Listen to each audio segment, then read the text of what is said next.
సంవత్సరాల పరిచయం వచ్చి మనకి ఇలాంటి అపాయము రాకుండా కాపాడాడు.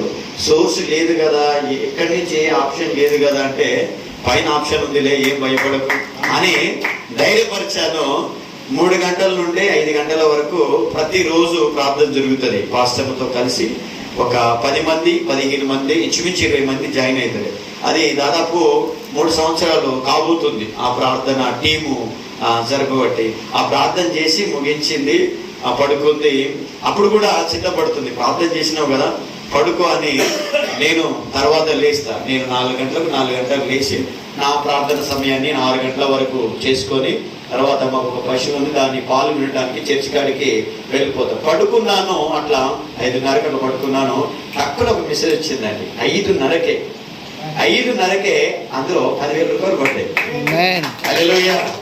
నేను అంటున్నాను, ఇగో డబ్బులు పడ్డాయి చూసుకో మెసేజ్ అన్నాను. అవును 10,000 రూపాయలు పడ్డాయి. ఎవరంటే 10 సంవత్సరాలు అయితే నాకు డబ్బులు ఇచ్చి నేను ఎన్ని సంవత్సరాలు 10 సంవత్సరాలు అవుతుంది. 30,000. స్తోత్రం. హల్లెలూయా. హల్లెలూయా. ఎంత 30,000. నిజంగా ఒక ఆశ్చర్యమైన విషయం. 10 సంవత్సరాల నుండి అడిగి ఏ ఇచ్చిందే లేకపోతే లేదు అని సప్పుడు లేక నోరు మూసుకొని కూర్చున్నాను.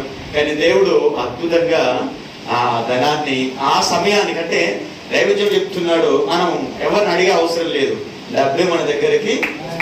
అద్భుతంగా ఇలా ఎన్నో ఆశ్చర్యమైన కార్యాలు ఆ జీవితాల్లో దేవుడు చేసిన. అయ్యగా చెప్తా అంటే నిజమే కదా ప్రభువా, ఆశ్చర్యం జరిగిస్తావు, అనుకున్న సమయంలో అద్భుతంగా జరిగిస్తావు. చాలా చక్కని మాటలు మరి దైవజనులు మన ఫెలోషిప్ తరపున మరి ప్రకాష్ అయ్య గారు మరి పిలిచారు. అందుని బట్టి నేను సంతోషిస్తున్నాను.